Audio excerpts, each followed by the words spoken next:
Hey there, I'm really glad you're here with me tonight. You know, I often think about how similar our days are to one another. We wake up, go to work, come back home, look at our phones, and so on, day after day. But right now, in this very moment, we can stop. Just stop and not rush anywhere. Let yourself relax. All the tasks can wait. All the worries can wait until morning. Right now, this time belongs only to you. You don't have to do anything. Just listen and breathe. Today, I want to talk with you about something that's always been above our heads, but something we rarely pay attention to, about our home, about the Milky Way galaxy. I think this is an important conversation, perhaps one of the most important conversations we can have. Support this channel with a subscription if you want these night journeys to continue. And right now, get comfortable. We're beginning. You know your address, right? City, street, house number. We all know where we live. But I sometimes catch myself thinking that this address is too small. It doesn't describe the whole truth. Actually, our address looks different. We live on planet Earth. Earth revolves around the sun. The sun flies through space at a speed of 240 kilometers per second, and it makes a complete revolution around the center of the galaxy every 250 million years. All of this is happening right now, while you're listening to my voice, while you're lying in the quiet. We're flying through space, even though we don't notice it. I think that's strange. We feel motionless, but actually we're travelers. Always have been, always will be. But here's what strikes me. We live in a galaxy that we see every clear night.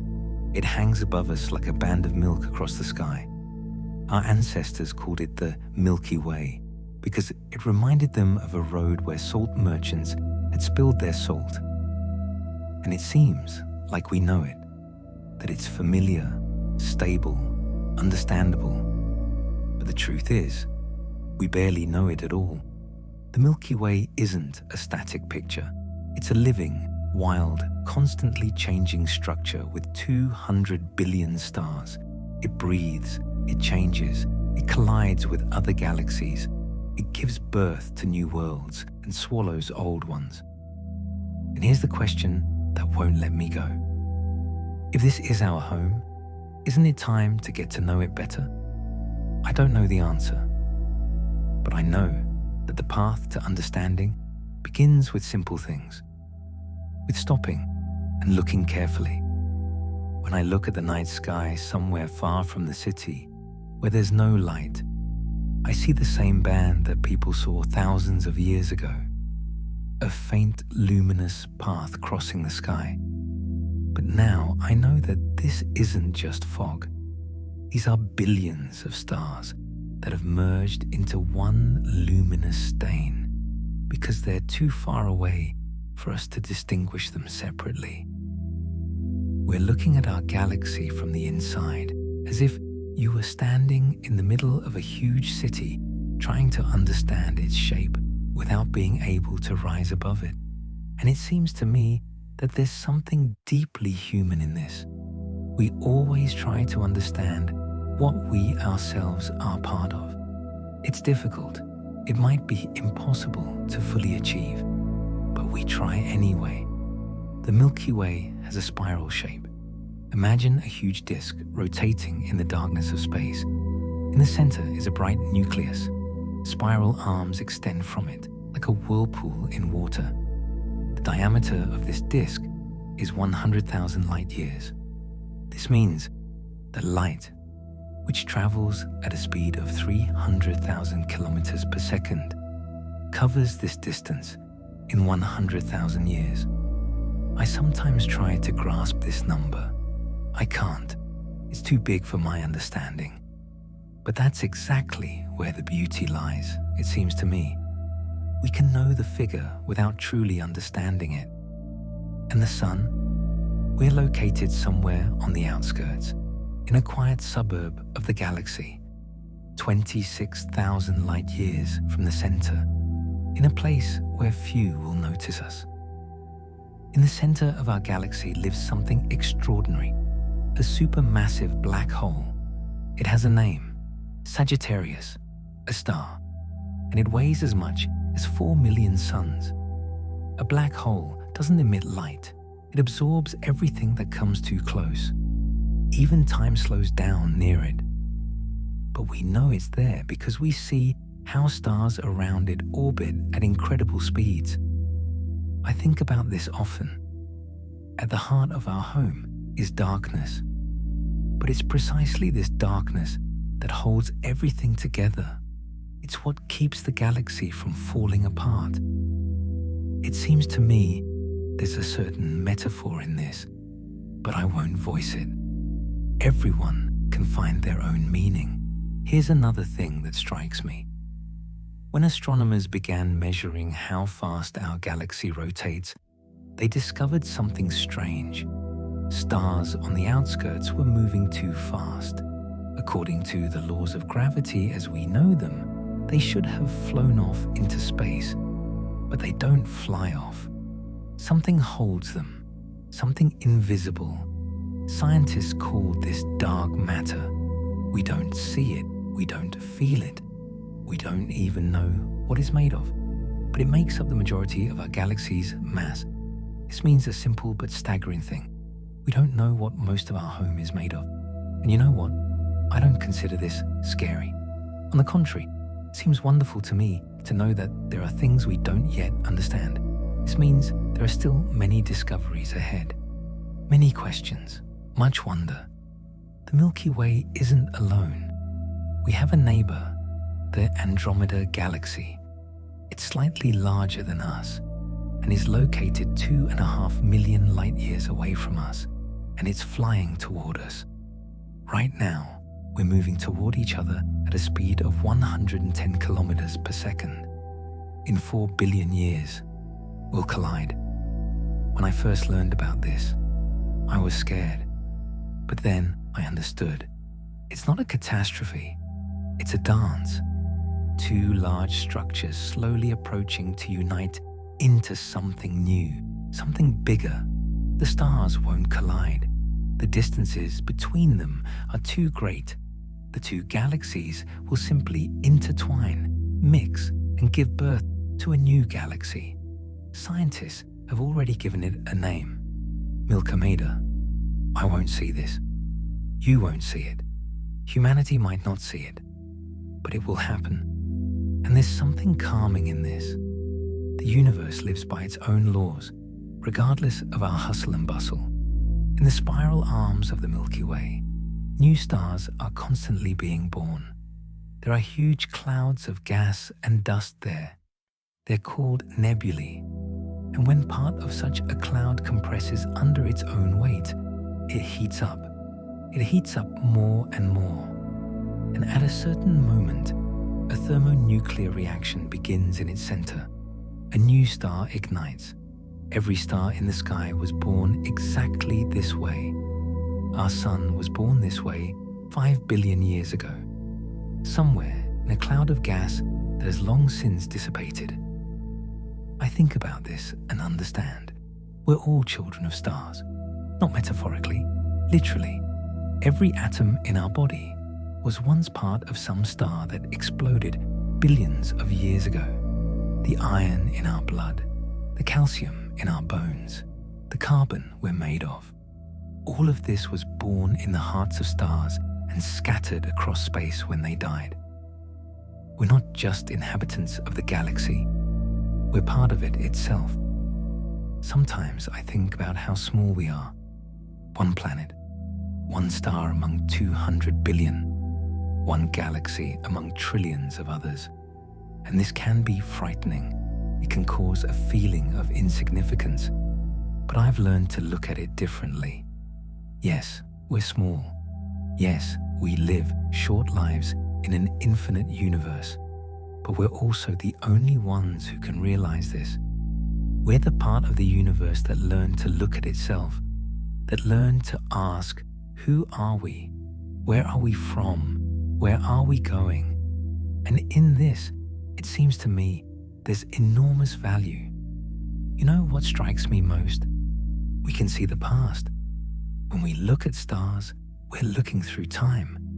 Light from the nearest star to us travels for 4 years. This means we see it as it was 4 years ago.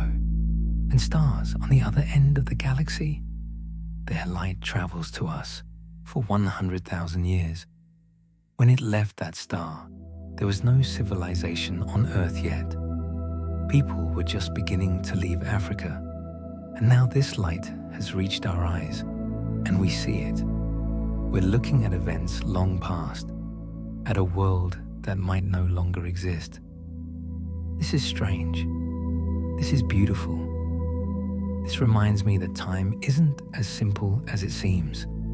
But sometimes I imagine that somewhere out there, thousands of light years away from us, someone is looking in our direction and seeing the light of our sun as it was thousands of years ago, when pyramids were being built on Earth, when the first books were being written, when people were just beginning to understand that stars aren't holes in the celestial sphere, but distant suns. For that observer, we're ancient. For us, they are too. We're all looking into each other's past, and we'll never meet in the true present. This is a bit sad, but also beautiful at the same time. Our galaxy hasn't always been the way we see it now. It was born 13 billion years ago, shortly after the Big Bang. At first, it was just a cloud of hydrogen. Then gravity began to compress it. The first stars began to appear. They were large, hot, short-lived. They burned out quickly and exploded, and each such explosion scattered new elements through space, heavier than hydrogen and helium, carbon, oxygen, nitrogen, iron, everything from which planets would later form. And you and I, these first stars died long ago, but their legacy is alive. We're part of it. Every breath you take right now consists of atoms that were once in the heart of some star. Over time, the galaxy grew. It absorbed smaller galaxies that came too close. This isn't war, it's merger. Two systems become one, and each such meeting changes the galaxy's shape, creates new spiral arms, triggers new waves of star formation. Even now, at this moment, the Milky Way is absorbing a small galaxy called the Sagittarius Dwarf Galaxy. It's already half torn apart by gravity. Its stars are scattered along our galaxy like a necklace. In 1 billion years, nothing will remain of it. It will become part of us. I often think about how many stars in our galaxy have planets. We didn't know before. We guessed, hoped, but didn't know for sure. Now we know. Almost every star has planets. This means there are hundreds of billions of planets in the Milky Way, maybe trillions. Some of them are hot as hell. Some are cold as ice. But among them, there must be ones where conditions are similar to Earth, where there's water, where there might be life. How many such planets are there? We don't know. But even if only 1% of 1%, that's still millions of worlds, millions of possible homes for life. Is there anyone out there? Is someone looking at their sky right now and seeing our star among others? Is someone thinking the same thoughts we are? I don't know. Nobody knows. We're searching. We're listening to radio signals from space. We're sending our own messages. But so far, silence. Huge, deep, cosmic silence. This might mean we're alone, or that other civilizations are too far away, or that they don't want to reveal themselves, or that life is so rare that we're unique. I don't know which answer is correct, but I know that this silence makes our life even more precious.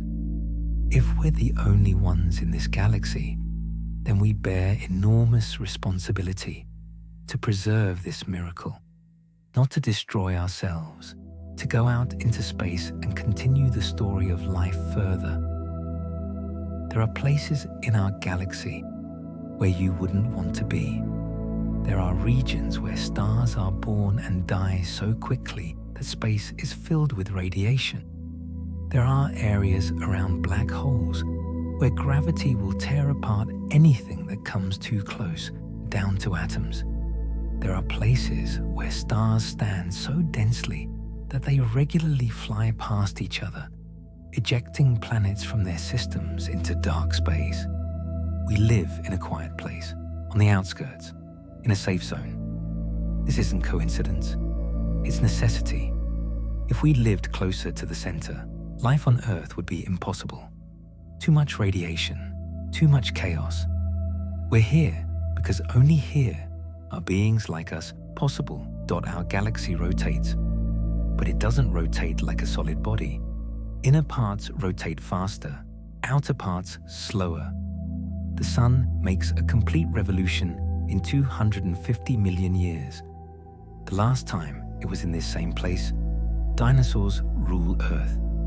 The next time it returns here again, humanity might no longer exist, or will become something so different that our descendants won't recognize us as their ancestors. Space has its own rhythm, slow, majestic, indifferent to our personal stories. And at the same time, we're part of this rhythm. We move together with our star, together with our galaxy, through space and time. Sometimes it seems to me that we've forgotten how to look at the sky.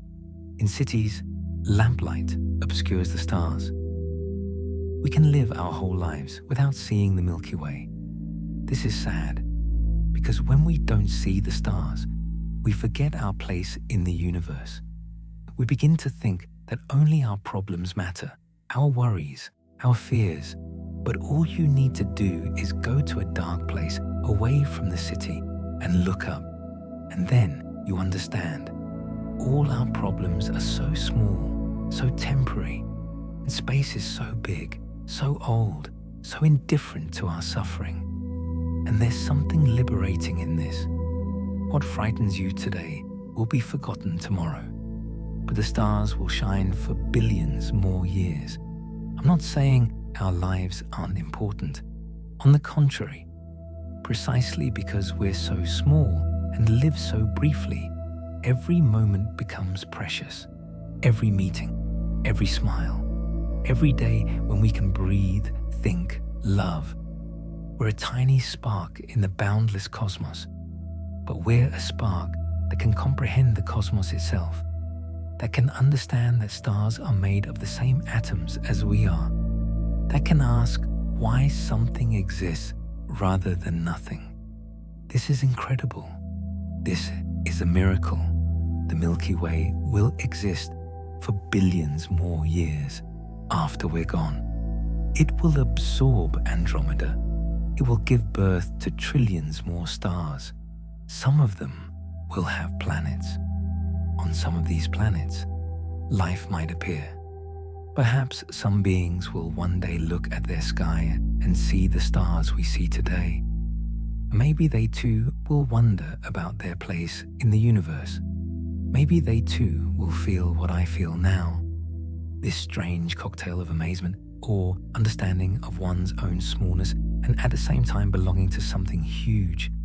You know what's strange is, the Milky Way isn't eternal. When we talk about billions of years, it seems like forever. But even galaxies die. In hundreds of billions of years, stars will burn out. There will be no more gas for new stars.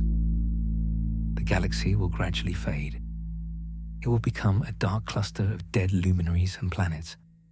And even after this, through countless eons, the stars themselves will decay. Atoms will decay. Nothing will remain but cold, empty space. But this is so far in the future that it's hard to even imagine.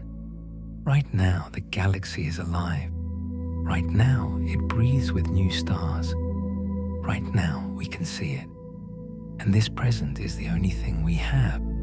I sometimes try to imagine what the Milky Way looks like from the outside, how we would see it if we could fly millions of light years away and turn around, we would see a huge spiral disk. In the center, the bright yellow glow of the nucleus. Blue arms spiral out from it where young stars are born. Between the arms are darker areas where there are fewer stars. And somewhere there, on the third arm from the center, in an unremarkable place, shines one small yellow star, our sun. Nothing special among billions of others. But for us, it's everything. Our home, our light, our hope. When I think about all this, I feel a bit scared and a bit calm at the same time.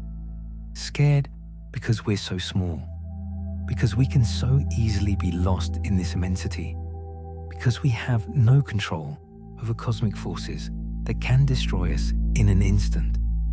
But at the same time, calm, because we're part of something bigger, because our life has a context that goes beyond our planet, our time, our history. We're connected to the cosmos not only physically, through the atoms that make up our body. We're connected mentally, through the ability to realize this. Sometimes people ask me, why know all this? Why think about galaxies if we can't reach them? If we're tied to our small planet and perhaps we'll never go beyond our own star system? And I answer that knowledge isn't only about practical benefit. It's about understanding, about expanding consciousness, about looking at yourself from the side and seeing your true nature. We're not the center of the universe. We're not chosen. We're not special on a cosmic scale, but we're conscious. We can wonder. We can love. And this makes us special in a different sense. The Milky Way is a library. Every star is a book. Every planet is a paragraph. And we've only begun to read. We've opened a few pages. We've learned a few things, but ahead lies an immense amount of knowledge. How many secrets are hidden in this galaxy? How many strange worlds that we can't even imagine? How many forms of life that are nothing like ours? How many stories that will never be told because no one will hear them? We live in times when we're only beginning to understand the scale of the unknown. And this is exciting. Our galaxy is 3 times older than Earth. When it was born, there was no sun yet. There were no planets. There was no life. There was only hydrogen, helium, and darkness. And from this came everything. Gradually, slowly, step by step. The first stars, the first planets, the first molecules capable of self-replication, the first cells, the first organisms, the first beings that could feel, the first beings that could think, and finally, us, beings who can look at the sky and understand what they see. This is an incredible journey, and it's not finished yet. We're not the finale. We're one of the stages. After us will be something else, perhaps better, perhaps wiser. Sometimes I think about the first people who looked at the sky and wondered. They didn't know what stars were. They made up stories, gods, spirits, ancestors. They drew figures of animals and heroes in the sky. They created myths to explain what they saw. And in these myths, there was beauty, there was wisdom, there was an attempt to find meaning. Now we know more. We know that stars are huge balls of burning gas, that galaxies are clusters of billions of such balls, that the cosmos is governed not by gods but by physical laws. But has this knowledge made us less amazed? No. On the contrary, the more we know, the more we wonder. When I look at the Milky Way, I try to imagine the scale. 200 billion stars. If I counted 1 star per second, it would take me 6,000 years to count them all. If I wanted to visit every star, spending only 1 second at each, and could move at the speed of light, it would take me 200,000 years to circle the galaxy. And if I wanted to visit every planet, That's completely beyond possibility. We'll never see even a tiny fraction of our home, but the very fact that we can realize this already means something. There are places in the galaxy that we call stellar nurseries. Thousands of new stars are born there simultaneously. Huge clouds of gas collapse under their own weight. New luminaries ignite inside them. These are the brightest, hottest regions of the galaxy. If we could find ourselves there, we would see a sky brighter than anything imaginable. Hundreds of young blue giants, pink nebulae, dark dust clouds blocking the light. These are places of birth, places of beginning, and each such star will one day become someone's sun. Planets will form around it. On some of these planets, life might appear, and there are places of death, supernova remnants. When a massive star burns out, it explodes. In a few seconds, it emits as much energy as our sun will emit over billions of years. The explosion is visible across half the galaxy. After it, either a neutron star or a black hole remains, and a huge nebula of expanding gas. This gas contains heavy elements created in the star's final moments of life: gold, platinum, uranium, everything that can't form any other way. Every atom of gold in a wedding ring, every atom in electronics, was born in a supernova explosion. We wear the remains of dead stars on ourselves. Sometimes I try to imagine the sounds of space, but there's no sound in space. There's no air to carry sound waves. There's absolute silence. Stars explode silently. Galaxies collide without thunder. Planets orbit silently. This is strange for us. We're used to big events being accompanied by loud sounds. But space is different. It's majestic in its silence. And there's something deep in this silence, something almost spiritual, as if the universe invites us to stop and simply observe. You know how many people have seen the Milky Way throughout all of human history? Billions. Everyone who lived before the invention of electric lighting saw it almost every clear night. For them, it was natural, like the sun during the day. They didn't know it was a galaxy, but they knew this celestial wonder. They made up legends about it. Our ancestors in Europe called it the Road of Spirits. In Scandinavia, the Path of the Gods. In China, the Celestial River. In Greece, the milk of the goddess Hera. Each culture saw something of their own in it, but all felt awe. All understood that this was something important. Now, most people have never seen the Milky Way. Light pollution from cities obscures the stars. We live under an orange veil of artificial light, and we lose connection with the cosmos. We lose part of ourselves, because when we don't see the stars, we forget that we're part of something bigger. We lock ourselves into our small worlds, into our problems, into our hustle. And the sky, which could remind us of infinity, remains invisible. But there are places where you can still see it. Mountains, deserts, islands in the middle of the ocean. Places where there are few people and lots of sky. If you ever have the opportunity, go there. Choose a clear night without the moon. Let your eyes adjust to the darkness, and then look up. You'll see a band crossing the sky from horizon to horizon. At first it will seem like an uneven cloud, but if you look closely, you'll see that these are individual stars. So many, they merge into a continuous glow, and you'll understand that you're looking at your home, at the galaxy from the inside, at what you're part of. I think this experience changes people.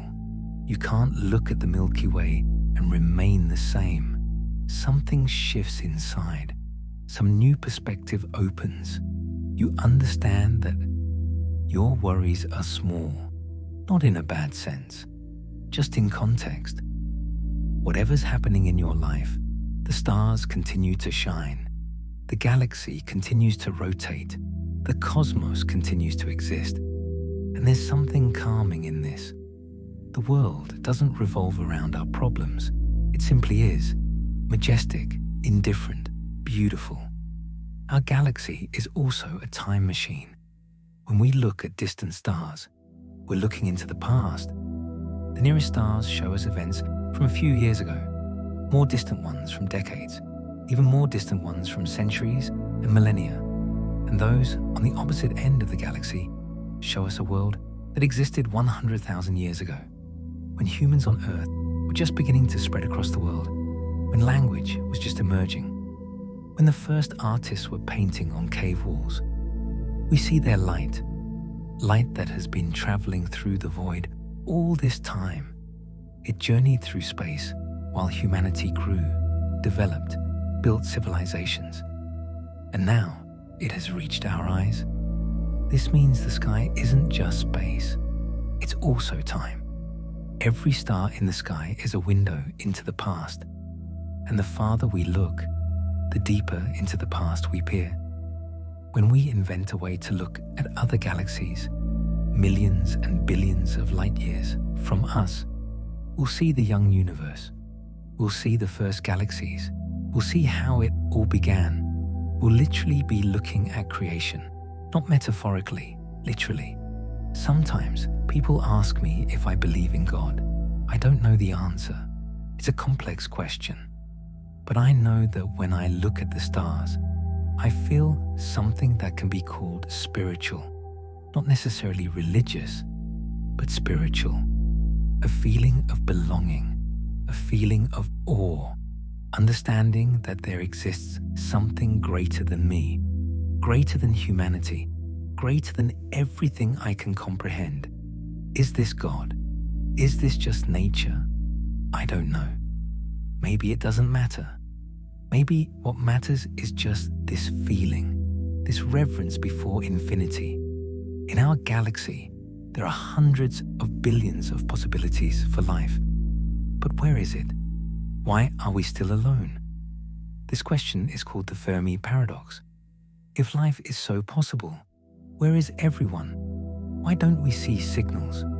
Why hasn't anyone contacted us? There are many answers. Maybe life is very rare. Maybe intelligent life is even rarer. Maybe civilizations destroy themselves before they can go into space. Maybe the distances are too great. Maybe we're just looking in the wrong place and listening wrong. Or maybe we're first. Maybe we're pioneers of intelligence in this galaxy. And if that's so, then we bear enormous responsibility. I think about the future, in 1,000 years, in 1,000,000. What will happen to humanity? Will we survive? Will we go into space? Will we colonize other worlds? Or will we destroy ourselves, as perhaps thousands of other civilizations before us have done?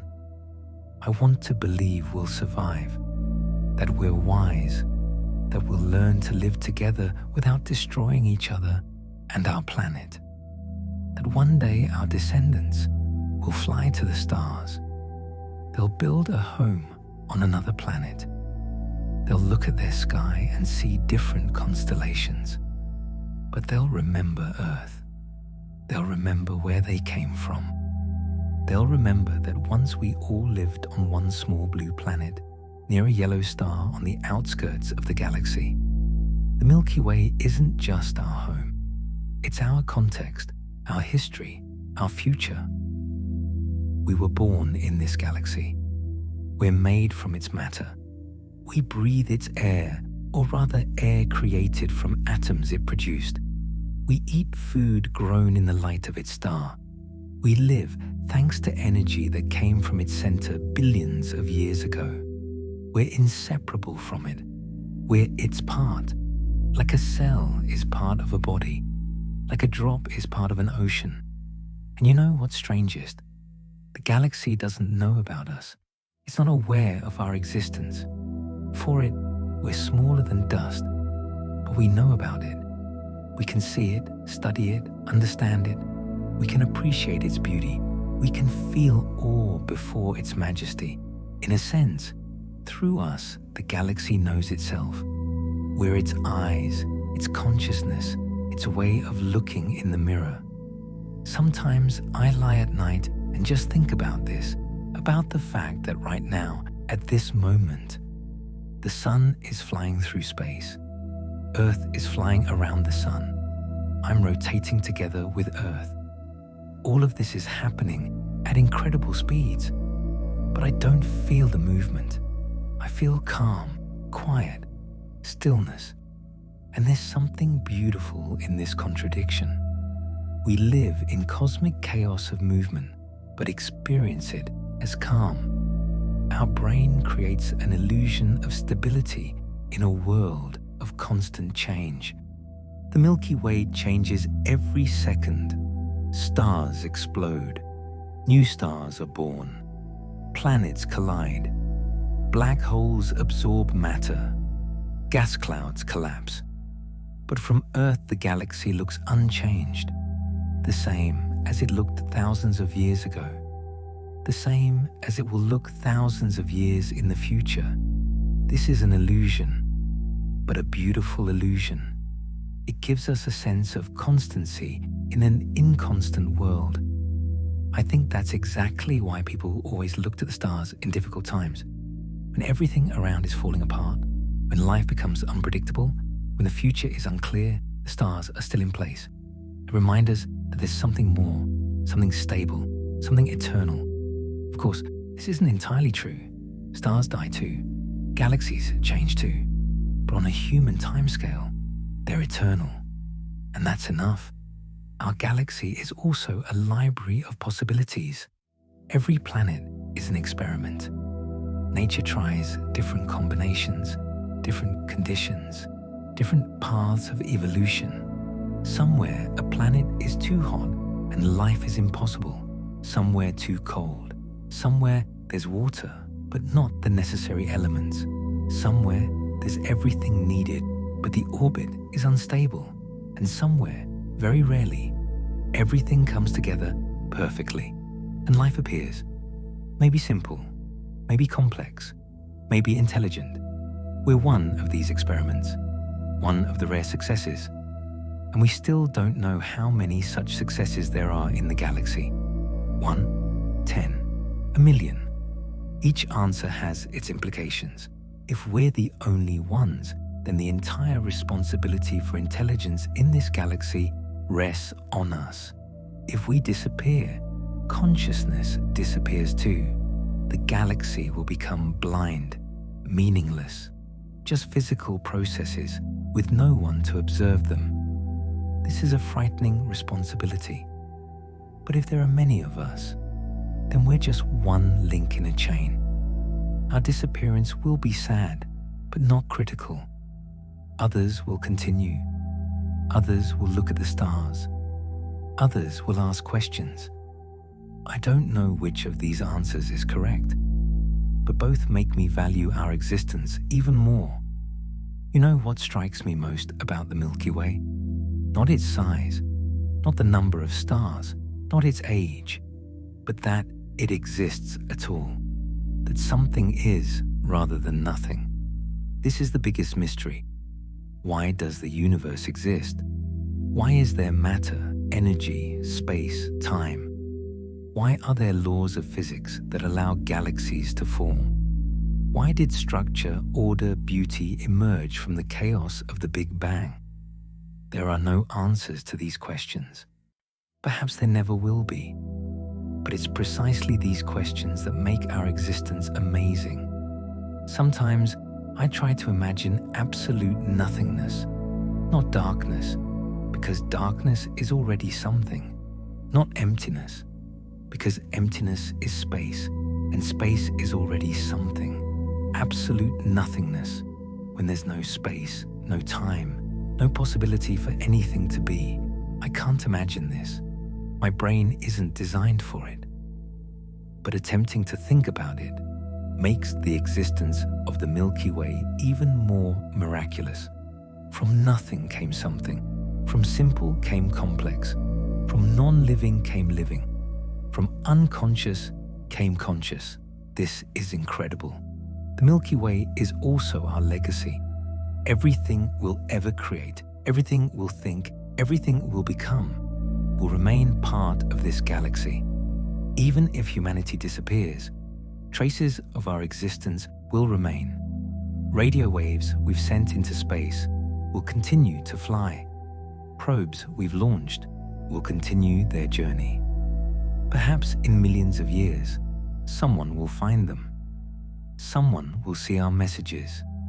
Someone will learn that once on a small planet near a yellow star lived beings who called themselves humans, who looked at the stars and dreamed, who created art and science, who loved and suffered, who lived short lives but lives filled with meaning. I don't know if there's any higher meaning to our existence.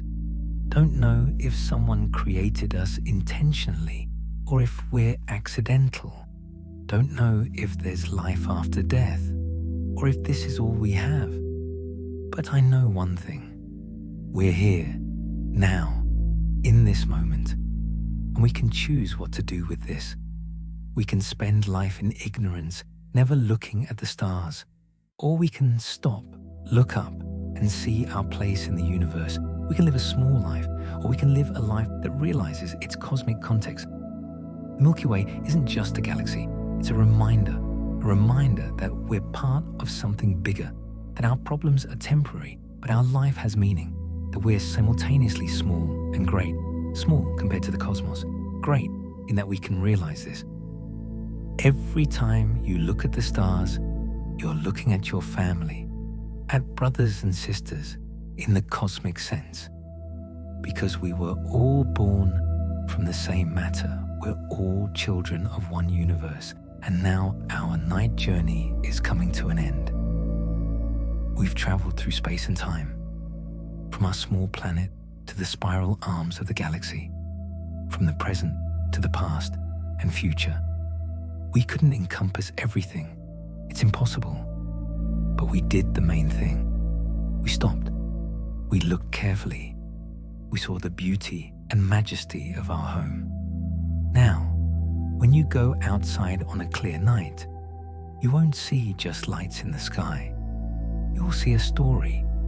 You'll see the past flying towards you at the speed of light. You'll see a future not yet born. You'll see your home in all its immensity. And you'll know that you're not alone, that you're part of this, part of the dance of stars that's been going on for billions of years. Thank you for this time. Thank you for going with me on this journey. Thank you for allowing yourself to stop and look at what usually passes by our attention. I wish you peaceful dreams. I wish that in your dreams there are stars. I wish that you always remember that you're part of the universe and the universe is part of you. We'll continue tomorrow. The next night's story is already waiting. Good night.